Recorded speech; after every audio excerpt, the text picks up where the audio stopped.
Happy 2022. And I'm so glad to see so many of you at this service this early. And I hope you all had a very happy new year and a joyous holiday season.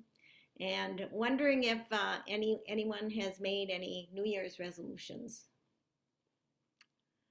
New Year's is a time where we can make a change in the coming year and think about how we can improve ourselves to strive for a goal. And for me, it's usually the same: lose weight and exercise more.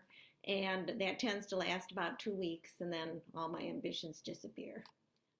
But this year, I've picked an additional one to try to do a better job to reduce, reuse, and recycle.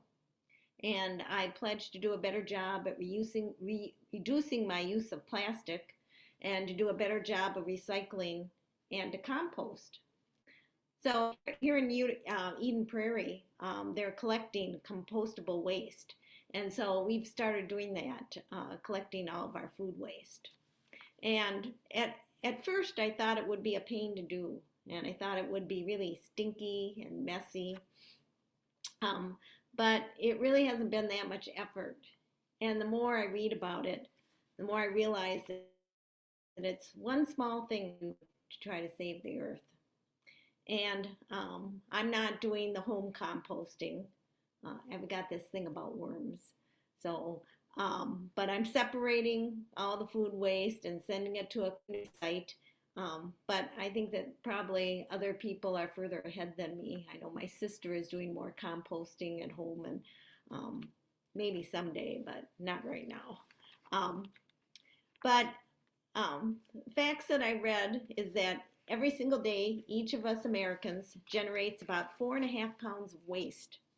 So that's about 1,600 pounds per person per year. And while we recycle about a third of that waste, 136 million tons is still sent to landfills every year. And the largest component of the landfills is food scraps and organic material. But because it's all mixed together with plastic and all those diapers and everything else, it can't all decompose. And without access to oxygen, it produces greenhouse gases, primarily methane gases, which escape landfill and accumulate in the atmosphere and contribute to global warming. So composting can make a difference. It mimics nature's method of decomposition, allowing organic materials to break down naturally. So what it does is it takes all the fruit and vegetable scraps and all the leftover food, and then you pile on a layer of dried leaves and sprinkle it with water, and then turn the pile over every once in a while, exposing it to air and light. And as it breaks down, it generates heat and energy and creates an ideal environment for bacteria, fungi, and other decomposing organisms like worms. So all of this useless waste transforms itself into reusable, fertile soil. Farmers call it black gold for its ability to replenish the earth. And by using composted soil in the ground, it reduces the need for pesticides and synthetic fertilizers. And we can save a lot of the space in our landfills. And when mixed with other soil, it makes it easier for the rainwater to penetrate. And so that reduces topsoil erosion and decreases water runoff. And the soil filters the penetrating groundwater. Thereby, it replenishes our ponds, our streams, and lakes, and makes our oceans cleaner. So the idea of composting to transform something into something good fits well with our Buddhist understanding of science and nature and of how all life regenerates and transforms. The idea that we can take bits of rubble and turn into gold.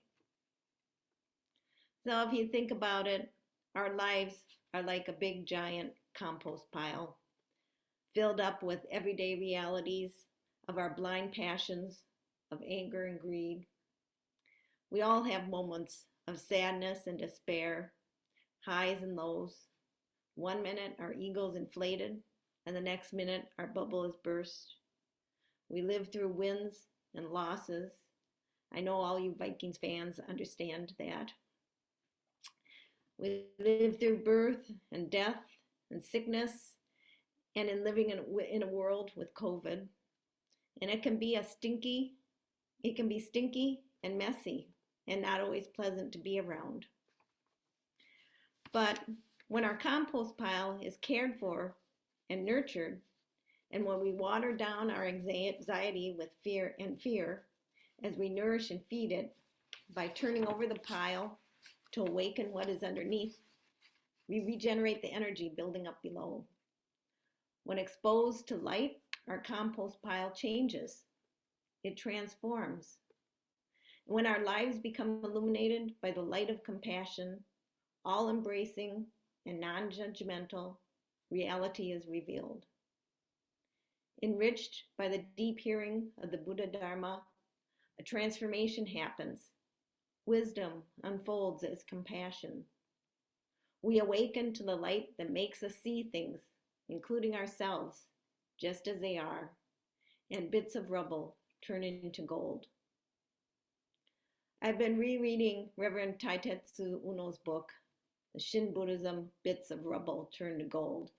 And in chapter 1, he opens with, Buddhism is a path of supreme optimism, for one of its basic tenets is that no human life or experience is to be wasted, abandoned, or forgotten, but all should be transformed into a source of vibrant life, deep wisdom, and compassionate living. This is the connotation of the classic statement that sums up the Buddhist goal, the goal of Buddhist life, transform delusion into enlightenment.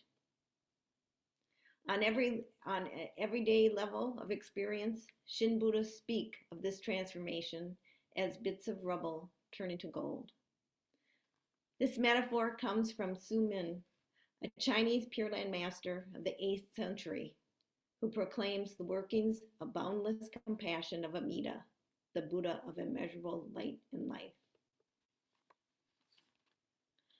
This awakening is brought through the Nembutsu, Namo Amida Butsu, the name that calls, the calling from Amida that calls us to awaken to our fullest potential to become true, real, and sincere human beings. The light of Amida is a source of the transformation that enables us to relish the joy of the Dharma.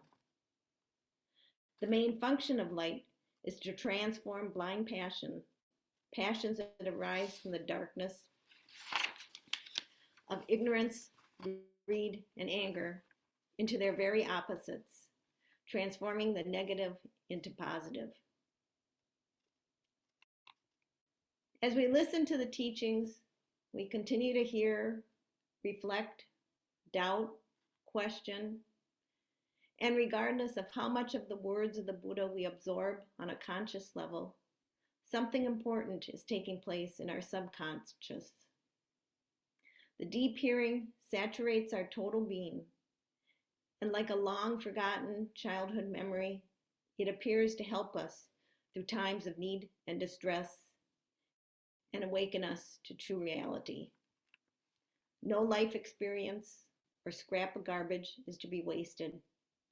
When we start to understand the roots of our suffering, and as we nourish our spiritual minds, we transform delusion into enlightenment.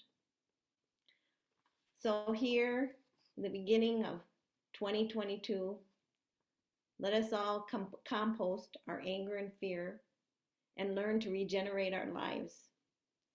For as Buddhists, we know that even in the midst of suffering, we can transform actions, words, thoughts, and deeds from bits of rubble into gold, if only we have the eyes to see and the heart to embrace the possibility. Namo Amida Butsu. Namo Amida Butsu. Namo Amida Butsu.